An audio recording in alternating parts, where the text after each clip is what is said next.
Hello friend, नमस्कार। आपका हमारे चैनल ITI MCQ एक्सपर्ट में हार्दिक स्वागत है। आज हम डिस्कस करेंगे वेल्डर ट्रेड के MCQ क्वेश्चन। इससे पहले मैं वेल्डर ट्रेड से रिलेटेड काफ़ी वीडियो बना चुका हूं। अगर आपने वीडियो मेरा नहीं देखा है तो कृपया करके ज़रूर देखें। तो आज का हमारा फर्स्ट क्वेश्चन है, which electrode is use to produce arc in gas tungsten arc welding process. GTAW या गैस टंगस्टन आर्क वेल्डिंग प्रक्रिया में आर्क का उत्पादन करने के लिए किस इलेक्ट्रोड का उपयोग किया जाता है।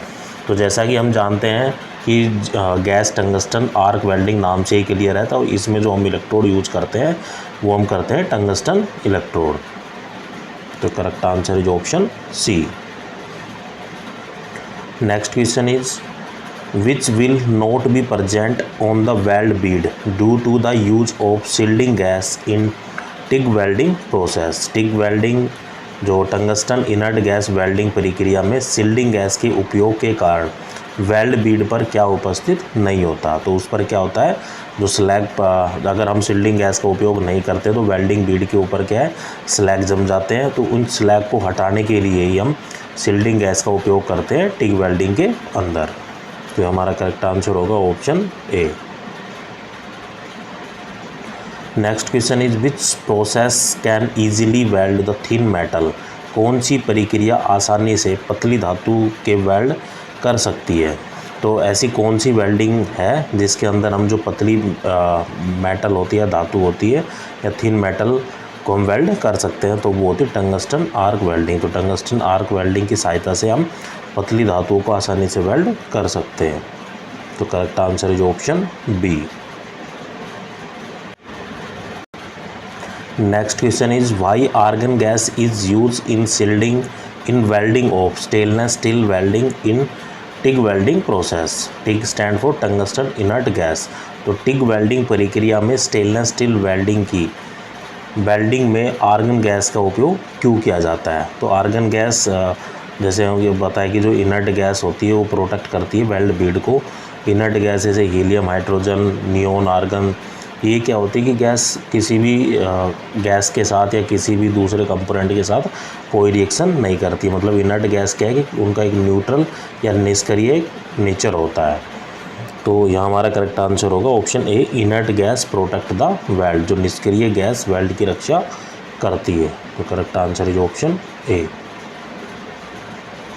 Next question is, which welding machine is to be use for the welding of aluminium by the TIG welding process.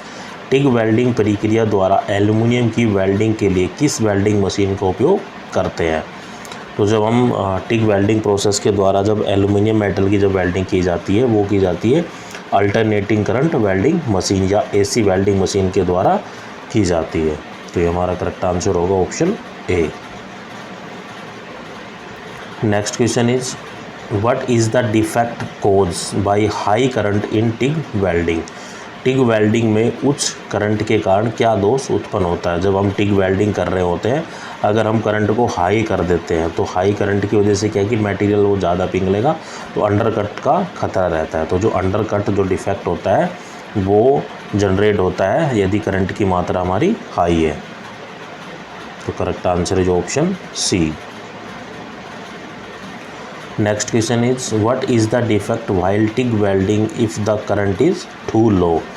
TIG welding करते समय यदि करंट बहुत कम है तो कौन सा दोष उत्पन्न होता है। जो टंगस्टन इनर्ट गैस की जब वेल्डिंग करते हैं उसके दौरान अगर हमारा जो करंट है या हमारी धारा है अगर कम है तो उसकी वजह से जो दोष उत्पन्न होता है वो होता है lack of fusion.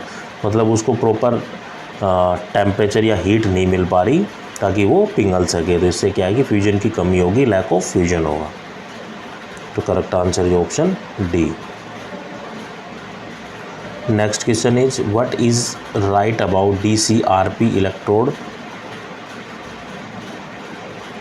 TIG welding. DCRP welding प्रक्रिया में क्या कथन सत्य है। तो इसमें क्या होता है कि जो पोलरिटी को direct current reverse polarity DCRP stand for, जो DCRP दिया गया है यह direct current reverse polarity. TIG stand for tungsten inert gas. तो इसमें क्या है कि welding circuit polarity is incorrect. तो ये हमारा करेक्ट आंसर होगा ऑप्शन डी। जो वेल्डिंग की जो पोलैरिटी है उसको हमें गलत जोड़ा गया है। Next question is what is the cause of poor weld Beed colour in TIG welding process. TIG welding प्रक्रिया में खराब वेल्ड बीड रंग का क्या कारण होता है। तो जैसा कि हम जानते हैं कि जो वायुमंडलीय या जो कंटामिनेशन जो दूषित गैसें होती है वो फिर जो बीड होती है उसके ऊपर इफेक्ट डालती है, तो उसके कारण क्या होता है कि उसका कलर है वो चेंज हो जाता है। तो ड्यू टू द कंटामिनेटेड और इम्प्रॉपर फिलर मेटल की वजह से ये प्रक्रिया या ख़राब होता है। तो correct answer is option D. Next question is what is the temperature in the weld area plasma arc welding process. Weld क्षेत्र प्लाज्मा आर्क वेल्डिंग प्रक्रिया में तापमान क्या होता है।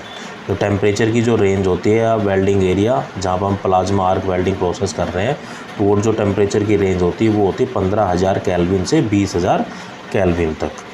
तो correct answer is option A. Next question is which या what material is use to make the electrode in spot welding. Spot welding में इलेक्ट्रोड बनाने के लिए किस सामग्री का उपयोग किया जाता है। तो स्पॉट वेल्डिंग में जो हम इलेक्ट्रोड यूज करते हैं वो इलेक्ट्रोड बनी होती कॉपर अलॉय इलेक्ट्रोड्स या कॉपर मिश्र धातु की इलेक्ट्रोड बनी होती है। तो correct answer is option B. Next question is which resistance welding machine is provided with an electrode in wheel shape. कौन सी वेल्डिंग मशीन में इलेक्ट्रोड व्हील के आकार का होता है। तो जो एक रेजिस्टेंस वेल्डिंग जैसे spot welding, seam welding, projection welding, ये सब वेल्डिंग क्या है कि रेजिस्टेंस वेल्डिंग का एक टाइप है। तो ये हमसे पूछ रहा है कि कौन सी रेजिस्टेंस वेल्डिंग मशीन में जो इलेक्ट्रोड होती है वो व्हील की शेप में होती है, मतलब जैसा गाड़ियों का जो पहिया होता है उसकी शेप की तरह होती है। तो वो वेल्डिंग होती है सीम वेल्डिंग। तो सीम वेल्डिंग में क्या होता है कि जो हम इलेक्ट्रोड यूज करते हैं वो व्हील के आकार की होती है। तो correct answer is option B. Next question is what is the name of the part marked as X. जो प्लाज्मा आर्क वेल्डिंग मशीन का जो एक डायग्राम दिया गया है उसमें ये पूछा जा रहा है कि जो एक्स है वो क्या है। तो इसमें हमसे पूछ रहा है कि जो चित्र में जो एक्स दिया गया है वो क्या है। तो जो चित्र में जो एक्स दिया गया है वो एक नोजल है। नोजल भी कूलिंग वाटर नोजल। मैं आपको इसके सारे कंपोनेंट के नाम बता देता हूँ। इसमें जो नीचे दिया गया है ये है जॉब, जैसे हम वर्क पीस भी कह सकते हैं, जिसकी हमें वेल्डिंग करनी है, जहाँ पर दो पीसों को आपस में रखा जाता है जहाँ हमें वेल्डिंग करनी है। तो ये जो आउटर पोर्शन है ये और ये वाला, तो इसको हम बोलते हैं सील्डिंग कैप। तो यहाँ से क्या है कि सील्डिंग जो गैस होती है वो यहाँ से प्रवेश करती है। तो जो बाहर का जो एरिया है उसको बोलते हैं सील्डिंग कैप, और जो मैंने एरो बनाया हुआ है वो है सील्डिंग गैस, जहाँ से सील्डिंग गैस जाती है। तो जो एक्स इंडिकेट किया गया है, तो जो एक्स वाला जो पोर्शन है वो है कूलिंग वाटर नोजल। तो इसके अंदर से यहाँ से क्या करते हैं, वाटर को फ्लो किया जाता है कि जो सिस्टम का जो टेम्परेचर है वो हाई हो जाता है, ताकि वो टेम्परेचर एक सूटेबल टेम्परेचर की रेंज है वो बनी रहे। अगर ज़्यादा हो जाता है तो कूलिंग की हेल्प से हम उस टेम्परेचर को या तापमान को हम कम कर सकते हैं। तो ये जो हमारा जो ऊपर वाला पोर्शन है, ये जो आप देख पा रहे हैं, तो ये हमारी है टंगस्टन की इलेक्ट्रोड। ये जो पोर्शन है इसको हम बोलते हैं टंगस्टन इलेक्ट्रोड। ये पावर सोर्स से कनेक्ट किया गया है। तो आपसे एग्जामिनर कुछ भी एक आइडेंटिफाई कर देगा कि एक्स के रूप में, वाई के रूप में कुछ भी, तो ये पूछ लेगा कि इस कंपोनेंट का आप नाम बताइए। तो यहाँ पे जो एक्स दिया गया है वो एक्स क्या है, नोजल है। अगर सही टर्म में बताया जाए तो वाटर या कूलिंग वाटर नोजल है।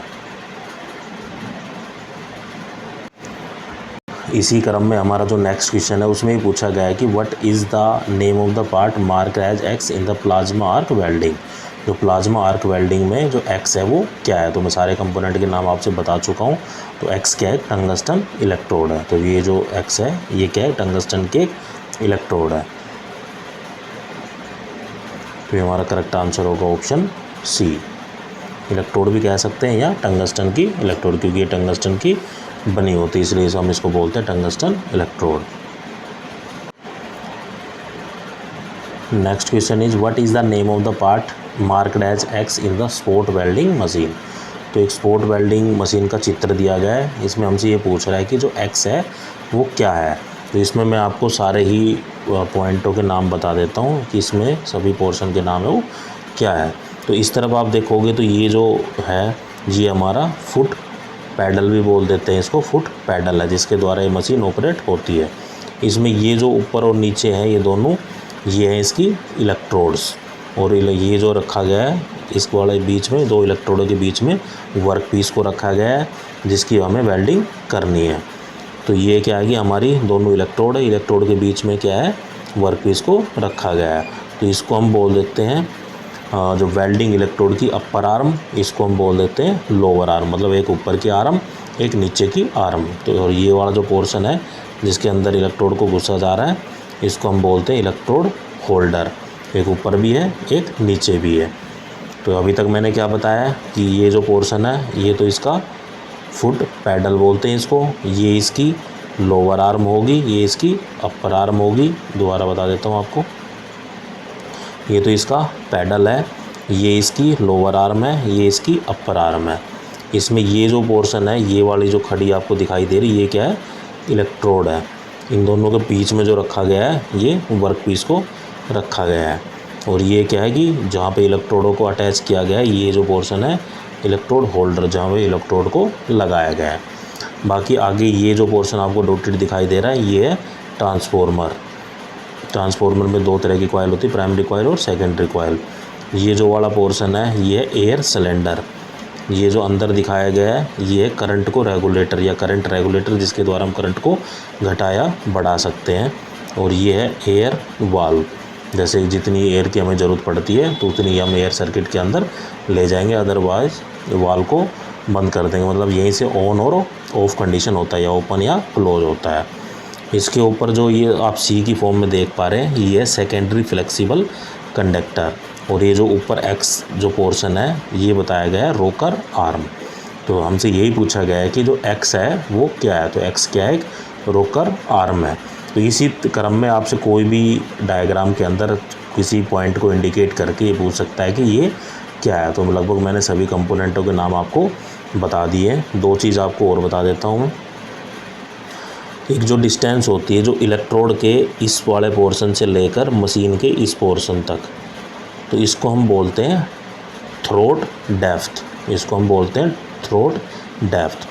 और एक होती है जैसे ये इलेक्ट्रोड होल्डर है ऊपर, एक इलेक्ट्रोड होल्डर है नीचे, इन दोनों के बीच की जो डिस्टेंस या दूरी होती है इसको हम बोलते हैं vertical arm spacing. Vertical arm spacing इसको तो हम बोलते हैं वर्टिकल आर्म स्पेसिंग। दो इलेक्ट्रोडों के बीच में या दो इलेक्ट्रोड होल्डर के बीच में जितनी दूरी होती है उसको हम बोलते हैं वर्टिकल आर्म स्पेसिंग, क्योंकि एक ऊपर आर्म है एक नीचे आर्म है। ये भी हम कह सकते हैं कि अपर आर्म और लोअर आर्म के बीच की जो दूरी होती है वो होती है वर्टिकल आर्म स्पेसिंग। और इलेक्ट्रोड से मशीन का जो कंपोनेंट है, जब पहला पार्ट दिखाई दे रहा है उसको हम बोलते हैं थ्रोट डेप्थ। तो यह हमारा करेक्ट आंसर होगा ऑप्शन सी, क्या है कि रोकर आर्म। तो इसी क्रम में हमसे नेक्स्ट क्वेश्चन पूछा जा रहा है कि what is the name of the part mark as X in the spot welding machine. तो चित्र दिया गया है, ये स्पोर्ट वेल्डिंग मशीन का ये चित्र है, बाकी इनके लगभग मैं सभी कंपोनेंट आपको बता चुका हूँ। वो इसमें ये पूछा गया कि जो एक्स वाला जो पार्ट है वो क्या है, तो ये क्या है कि पाइवटेड पॉइंट है, जहाँ पे इस वाले जो अपर आर्म है इसको यहाँ पे पाइवटेड किया गया है या लगाया गया है जिसके द्वारा, तो वो होता है पाइवटेड पॉइंट, एक तरह का जॉइंट होता है। तो यहाँ पर हमारा करेक्ट आंसर है option B.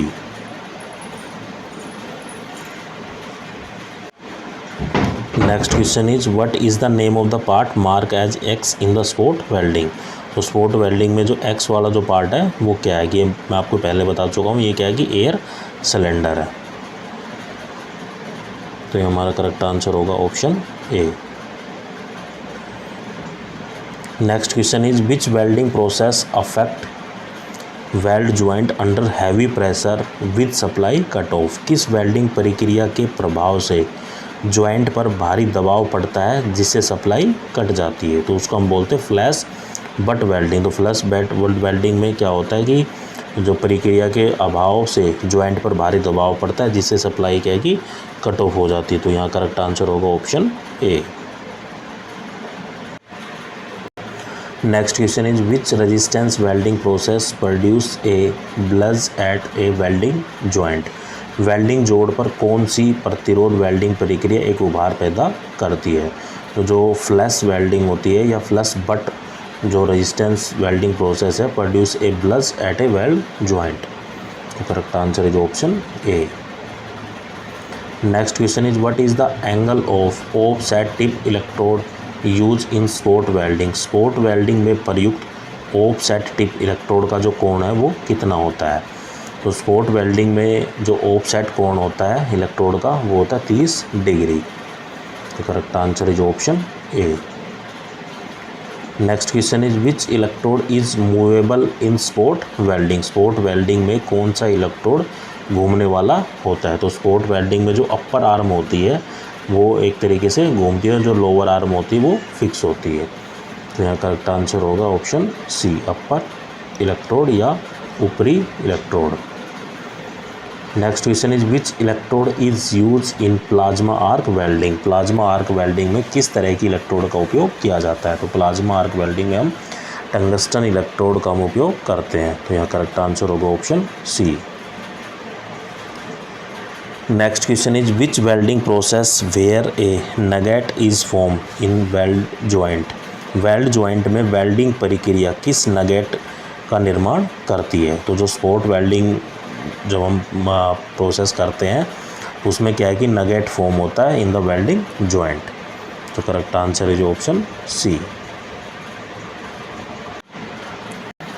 Next question is which welding process is use to weld stainless steel wire mesh and surgical instrument. कौन सी वेल्डिंग प्रक्रिया का उपयोग स्टेनलेस स्टील वायर मैश और सर्जिकल उपकरणों को वेल्ड करने के लिए किया जाता है। तो जो सर्जिकल इंस्ट्रूमेंट वो होते हैं जो डॉक्टर ज़्यादातर जिन इंस्ट्रूमेंट का यूज करते हैं किसी भी ऑपरेशन या किसी भी काम को करने के लिए।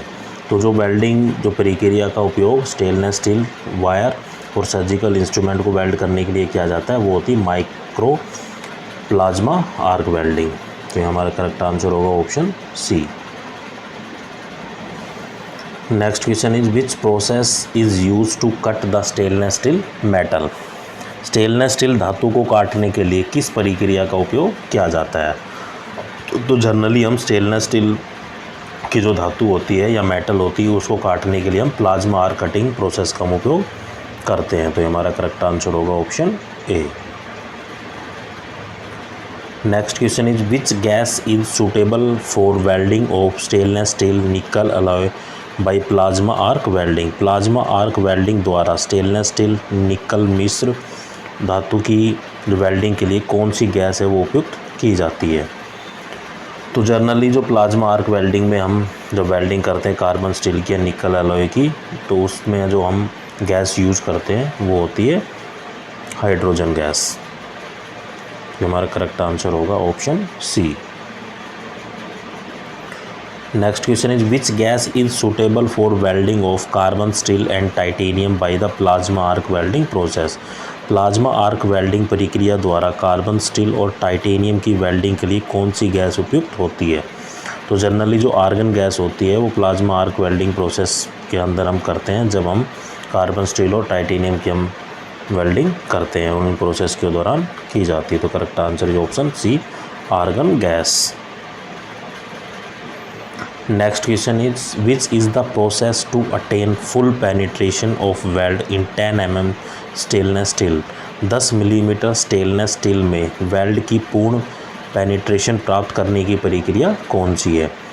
तो जो 10 mm की जो स्टेनलेस स्टील पे जो वेल्ड की पूर्ण या फुल पेनिट्रेशन को प्राप्त करने की जो प्रक्रिया है उसको हम बोलते हैं की होल प्लाज्मा। तो हमारा करेक्ट आंसर होगा option D. Next question is what is the current range in micro plasma arc welding process. Micro plasma arc welding process में जो प्रक्रिया में करते हैं तो कितना करंट की रेंज को रखा जाता है। तो जनरली जो करंट की रेंज होती है micro plasma arc cutting welding में वो होती है 0.05 to 15 एम्पियर या एम्पियर्स। तो correct answer is option C. Next question is what is the cause for nugget in spot welding process. तो स्पॉट वेल्डिंग प्रक्रिया में नगेट का कारण क्या होता है। जब हम सफिशिएंट करंट अगर प्रदान नहीं कर पाते हैं या due to the sufficient current जो नगेट होता है, जो कोज द दोष होता है जो स्पॉट वेल्डिंग के प्रोसेस के अंदर जनरेट होता है। तो correct answer is option B. Next question is which welding process spot welding is belonging. किस वेल्डिंग प्रक्रिया में जो स्पॉट वेल्डिंग है वो किससे संबंधित है। तो जो रेजिस्टेंस वेल्डिंग है एक मतलब रेजिस्टेंस वेल्डिंग को ही हम स्पॉट वेल्डिंग या रेजिस्टेंस वेल्डिंग का जो टाइप होता है स्पॉट वेल्डिंग एक टाइप है। तो यहाँ हमारा करेक्ट आंसर होगा option C. Next question is which process cut the stainless steel carbon steel with the help of high jet velocity. कौन सी प्रक्रिया उच्च जेट वेग की मदद से स्टेनलेस स्टील कार्बन स्टील को काटती है। तो जो प्लाज्मा आर्क प्रोसेस होती है या प्लाज्मा आर्क गैस कटिंग जो होती है, इस प्रक्रिया में हम उच्च जेट वेग की मदद से स्टेनलेस स्टील और कार्बन स्टील को काटते हैं। हमारा करेक्ट आंसर होगा ऑप्शन ए, प्लाज्मा आर्क प्रोसेस।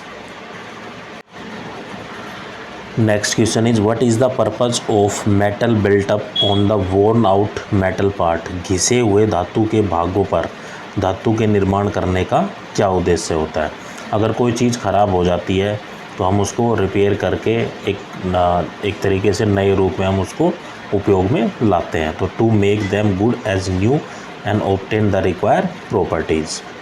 तो हमारा करेक्ट आंसर होगा ऑप्शन सी, उन्हें अच्छा और नया जैसा बनाने के लिए औजार या ज़रूरी गुणों को प्राप्त करने के लिए किया जाता है। Next question is what is wear caused by liquid और gas striking metal part at high speed. उच्च गति पर धातु के हिस्से पर तरल पदार्थ या गैसों के कारण क्या होता है। उसके कारण होता है इरोजन या कटाव पैदा होता है।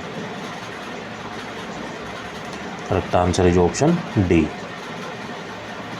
Next question is which is the process to paint with particles by electrostatic charging. Electrostatic charging द्वारा कणों के साथ पेंट करने की प्रक्रिया कौन सी होती है। तो जो इलेक्ट्रोस्टैटिक चार्जिंग कणों के साथ पेंट करने की जो प्रक्रिया होती है वो होती है पाउडर कोटिंग। तो correct answer is option B. Next question is what is the expanded form of PQR। जो PQR है उसका विस्तारित रूप क्या होता है या उसकी फुल फॉर्म क्या होती है। तो PQR stand for procedure qualification record. Correct answer is option D. Next question is what is the expanded form of WPS। WPS का जो विस्तारित रूप है वो क्या होता है। तो WPS stand for welding procedure specification. हमारा करेक्ट आंसर होगा option C. Next question is what is the main aim of welding procedure qualification in a test to ascertain. Test का पता लगाने के लिए वेल्डिंग प्रक्रिया योग्य का मुख्य उद्देश्य क्या है। तो इसका जो मुख्य उद्देश्य होता है the properties of weld withstand and design condition. Weld के गुणों और डिजाइन की स्थिति को जानना, ये इसका मेन उद्देश्य होता है। तो हमारा यहाँ करेक्ट आंसर होगा ऑप्शन ए। बाकी ऑप्शन भी आप देख सकते हैं, बाकी ऑप्शन उसके दिए गए। तो जो हमारा करेक्ट आंसर होगा वो होगा option A. Next question is what is the basis of welder performance qualification. Welder performance qualification या योग्यता का आधार क्या होता है। तो वेल्डर जो क्वालिटी वेल्डर परफॉर्मेंस क्वालिफिकेशन, तो एक वेल्डर की अगर हमें परफॉर्मेंस को जांचना है कि वो वेल्डर वो किस प्रकार का है, तो उसकी हम क्वालिटी को देखेंगे। मतलब जो उसने वेल्ड किया है या कोई वेल्डिंग का कोई काम किया है वो कितनी गुणवत्ता के साथ किया है या अच्छे से काम किया है, कितनी उसमें क्वालिटी है। तो वो उसकी परफॉर्मेंस के आधार पर हम उसको बता सकते हैं कि ऑपरेटर है वो स्किल्ड है, अनस्किल्ड है, या जो वेल्डर है स्किल्ड है, अनस्किल्ड है, या उसको अच्छा ज्ञान है या नहीं वेल्डिंग का। तो इस आधार पर हम उसकी परफॉर्मेंस को जज कर सकते हैं। उसकी काम की क्वालिटी को देखते हुए। तो हमारा करेक्ट आंसर होगा option A. Next question is which type of test are conducted by WPS to test the welder performance. तो WPS stand for welding procedure specification. तो वेल्डर परफॉर्मेंस का टेस्ट लेने के लिए WPS द्वारा किस प्रकार के टेस्ट है वो किए जाते हैं। तो किसी भी वेल्डर के अगर परफॉर्मेंस को हमें जांचना है तो उसके लिए हम नॉन डिस्ट्रक्टिव टेस्ट करते हैं, जो आंखों से देखा हुआ टेस्ट होता है। एक विजिबल टेस्ट जो होता है उसको हम नॉन डिस्ट्रक्टिव टेस्ट बोलते हैं। तो वेल्डर का जो परफॉर्मेंस को जांचने के लिए हम नॉन डिस्ट्रक्टिव टेस्ट को हम परफॉर्म करेंगे, या NDT टेस्ट भी इसे बोल देते हैं। तो correct answer is option B. Next question is which type of test is conducted as per WPS to evaluate the delivery of sound and quality of weld. Weld की ध्वनि और गुणवत्ता की डिलीवरी का मूल्यांकन करने के लिए WPS के अनुसार किस प्रकार का परीक्षण आयोजित किया जाएगा। तो किसी भी वेल्ड की साउंड या ध्वनि या गुणवत्ता की अगर हमें जांच करनी है WPS के अनुसार, तो हम उसका डिस्ट्रक्टिव टेस्ट करेंगे। तो डिस्ट्रक्टिव टेस्ट में क्या है कि पीस को तोड़कर देखा जाता है कि उसमें किस तरीके के जो डिफेक्ट है या नहीं, उसकी वेल्ड की जो क्वालिटी है वो कैसी है। लेकिन जो नॉन डिस्ट्रक्टिव टेस्ट है होता है एक विजुअल टेस्ट होता है जिसमें वर्क पीस को तोड़कर नहीं देखा जाता, लेकिन डिस्ट्रक्टिव टेस्ट में वर्क पीस को तोड़कर उसकी क्वालिटी को देखा जाता है या उसके डिफेक्ट को देखे जाते हैं। तो correct answer is option A. Next question is what are the characteristics stated in the weld procedure qualification. Weld प्रक्रिया योग्यता में बताई गई विशेषताएं क्या होती है। तो एक वेल्ड प्रक्रिया योग्यता में बताई गई विशेषता एक असेंशियल क्वालिफिकेशन, जैसे दो तरह की कोई क्वालिफिकेशन मांगी जाती है। एक कंपलसरी होती है जो जिस असेंशियल होती है, एक होती है नॉन असेंशियल। जो मतलब अगर किसी के पास है तो अप्लाई कर सकता है, अदरवाइज ना हो तब भी वो अप्लाई कर सकता है, कोई असेंशियल नहीं है। तो ये हमारा करेक्ट आंसर होगा option A. Next question is what is the code number given for pressure vessel manufacturing exclusively for the steel and steel alloy. Pressure vessel निर्माण के लिए विशेष रूप से स्टील और स्टील मिश्र धातु के लिए दिया गया जो कोड नंबर है वो कितना होता है। तो इसके लिए जो कोडिंग की जाती है वो की जाती है P1 से P11 तक। ये हमारा करेक्ट आंसर होगा option A. Next question is what is the grouping P code number for welding covered under copper and copper base alloy. तांबे और तांबे पर आधारित मिश्र धातुओं के तहत कवर किए गए वेल्डिंग की जो ग्रुपिंग जो P कोड होते हैं उनकी जो संख्या वो क्या होती है। तो कॉपर और कॉपर अलॉय के लिए जो कोडिंग की जाती है या ग्रुपिंग जो की जाती है वो होती है P31 टू P35। ये स्टैंडर्ड क्वेश्चन होते हैं, इनको हमें मेमोराइज ही करना होता है। Next question is which welding process is more desirable in filling up grooves on any surface. Groove की सतह को भरने के लिए किस वेल्डिंग प्रक्रिया अधिक वांछनीय होती है।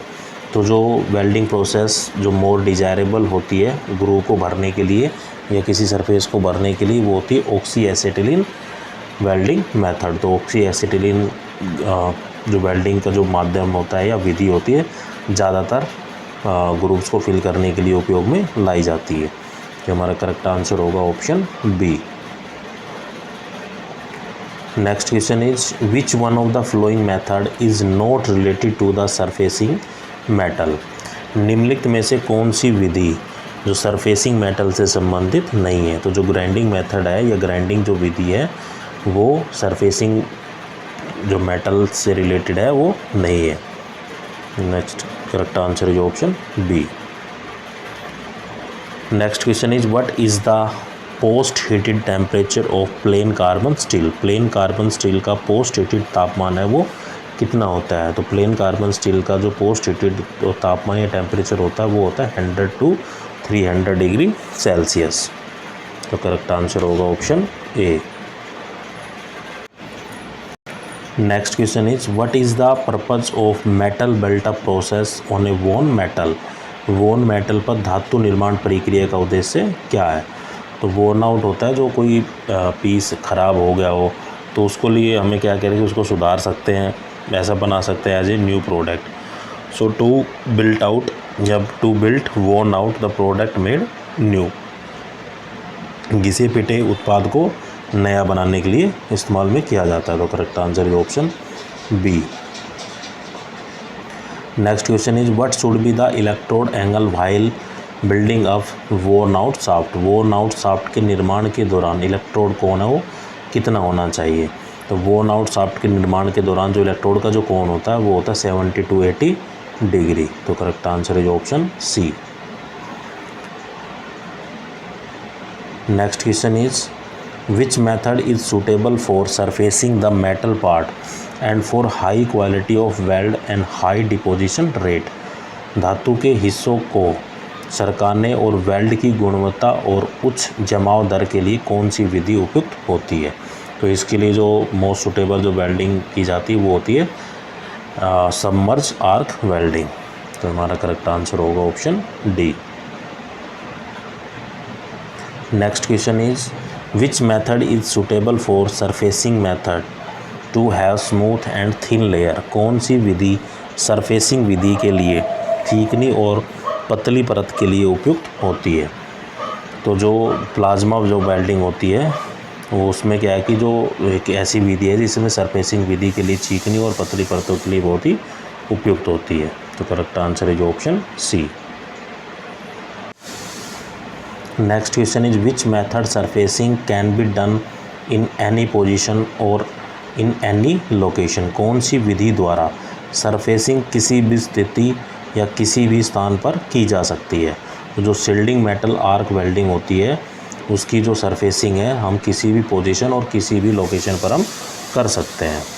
तो correct answer is option A. Next question is which metal surfacing method is ideal for thin layers which can flow to corner and edge of the job. कौन सी धातु सरफेसिंग विधि पतली परतों के लिए आदर्श है जो जॉब के कोने और किनारों तक फ्लो हो सकती है। तो जो विधि हम जनरली यूज करते हैं ऑक्सी एसिटिलीन वेल्डिंग का हम उपयोग करते हैं। तो correct answer is option C. Next question is which process is suitable and gives independence when there is a shortage of part. Part की कमी होने पर कौन सी प्रक्रिया उपयुक्त और समर्थ देती है। तो ये जो प्रक्रिया होती है it should be hard face, इसका जो फेस है वो कठोर होना चाहिए। तो correct answer is option B. Next question is what is the advantage of hard facing. Hard facing का फ़ायदा क्या होता है। जो हार्ड फेसिंग का जो फ़ायदा होता है वो होता है to increase the mechanical operating efficiency. Mechanical operating दक्षता को बढ़ाने के लिए जो फेसिंग मतलब हार्ड फेसिंग होती है ये की जाती है। तो correct answer is option D. Next question is which electrodes are use to resist abrasion for hard facing in MMAW process. MMAW metal में हार्ड फेसिंग करने के लिए घर्षण का विरोध करने के लिए कौन सी इलेक्ट्रोड का उपयोग किया जाता है। तो मैनुअल मेटल आर्क वेल्डिंग, जो MMAW stand for manual metal arc welding process में जो हम इलेक्ट्रोड यूज करते हैं वो होती क्रोमियम एंड टंगस्टन कार्बाइड। तो इसमें जो इलेक्ट्रोड यूज की जाती है वो की जाती है क्रोमियम एंड टंगस्टन कार्बाइड की इलेक्ट्रोड यूज की जाती है। तो करेक्ट आंसर होगा option D. Next question is which is the operation to relieve residual stress from the welding joint. Welding joint से अवशिष्ट तनाव को दूर करने के लिए कौन सा ऑपरेशन किया जाता है। तो जैसा कि हम वेल्डिंग जब हम करते हैं तो वेल्डिंग करने के दौरान क्या है कि मेटल के अंदर के स्ट्रेस डेवलप हो जाते हैं, तनाव डेवलप हो जाता है। तो उन स्ट्रेस को हटाने के लिए हम क्या करते हैं पोस्ट हीटिंग करते हैं, मतलब उसको बाद में हीट किया जाता है। तो correct answer is option D. Next question is what is the typical advantage of hard facing for a worn out metal. एक वोर्न आउट मेटल के लिए हार्ड फेसिंग करने का विशिष्ट लाभ क्या है। तो मेनली जब हम हार्ड फेसिंग करते हैं किसी भी वोर्न आउट जो मेटल ख़राब हो गई हो, वोर्न आउट का मतलब होता है कोई पीस या मेटल कोई ख़राब हो गई उसको जब हम सुधार रहे हैं तो उसकी जो हार्ड फेसिंग करने का जो मेन उद्देश्य होता है to increase the mechanical operating efficiency, मतलब उसकी जो मैकेनिकल एफिशिएंसी होती है उसको इंक्रीज़ करना होता है, उसकी दक्षता को बढ़ाना होता है। तो correct answer is option D. Next question is what is the result of qualification generally recorded in particular format. आमतौर पर विशेष प्रारूप में दर्ज की गई योग्यता का परिणाम क्या है। तो जनरली जो PQR होता है, प्रोसेस क्वालिफिकेशन रिकॉर्ड, एक फॉर्मेट होता है जो कि जनरली तैयार किया जाता है। तो correct answer is option A. Next question is why hard facing is done for worn out part. Worn out part के लिए हार्ड फेसिंग क्यों की जाती है। तो जनरली जो वोर्न आउट, जो ख़राब जो पार्ट्स होते हैं उसकी हार्ड फेसिंग इसलिए की जाती है instead to buying the new replace the old one. जो हम किसी भी प्रोडक्ट को नया ना खरीदें, उसी जो ख़राब हुआ है उसी पार्ट को रिपेयर कर कर हम इस्तेमाल में ले सकते हैं, इसलिए उसकी जो फेसिंग है वो हार्ड की जाती है। तो correct answer is option C. Next question is which action on metal part shall deform, fracture और peel off in piece. Metal part पर कौन सी क्रिया विकृत, फ्रैक्चर या टुकड़ों में छिल जाती है। तो जो इम्पैक्ट लोड होता है इसके कारण जो मेटल के जो पार्ट हैं वो डिफॉर्म हो जाते हैं, फ्रैक्चर हो जाते हैं और पील ऑफ हो जाते हैं। मतलब पील ऑफ होता है उखड़ना, अपनी सतह से उठना, फ्रैक्चर होता है उसके अंदर दीवारें पड़ना, दरारें पड़ना। तो ये क्या होता है, इम्पैक्ट लोड, मतलब सडन लोड, जो अचानक जो लोड पड़ता है उसके कारण ये होता है। Next question is which defect occur while grinding और scratching action on hard particle of metal part. धातु के हिस्से पर कठोर कण की क्रिया को ग्राइंडिंग या खरोच के दौरान क्या दोष होता है। तो इसके जो मेनली जो धातु के हिस्सों पर कठोर कण की क्रिया को ग्राइंडिंग या खरोचने के दौरान जो दोष उत्पन्न होता है उस दोष को हम बोलते हैं अब्रेशन या घिसावट। तो correct answer is option B. Next question is how does a metal parts looks like if it get oxidise. धातु का हिस्सा कैसा दिखता है अगर यह ऑक्सीकरण हो जाता है। तो मेनली जैसा कि हम जानते हैं कि किसी भी लोहे को अगर जंग लगने के लिए स्मॉल अमाउंट ऑफ वाटर या वाटर ड्रॉपलेट्स और ऑक्सीजन की आवश्यकता पड़ेगी, तो उसको हम बोलते हैं ऑक्सीडेशन। तो ऑक्सीडेशन प्रोसेस के कारण क्या है कि मेटल के ऊपर क्या है कि रस्ट लग जाता है या जंग लग जाता है। तो करेक्ट आंसर है ऑप्शन बी। साथियों, आपको मेरा वीडियो कैसा लगा कमेंट करके ज़रूर बताइए। मैं आज वेल्डर के जो लगभग 7 to 8 पार्ट्स में कंप्लीट MCQ क्वेश्चन है वो करा चुका हूँ। आपके NCVT हो चाहे SCVT हो, इन क्वेश्चंस को अगर आप तैयार कर लेते हो, 243 क्वेश्चन है, तो इन क्वेश्चनों से बाहर आपके एग्ज़ाम में कोई एक क्वेश्चन भी आपको देखने को नहीं मिलेगा। और अगर आप किसी अन्य टॉपिक पर वीडियो चाहते हो तो यह भी मुझे कमेंट करके ज़रूर बताइए। और आप अगर पहली बार मेरे चैनल पे आए तो मेरे चैनल को सब्सक्राइब करें। थैंक यू दोस्तों।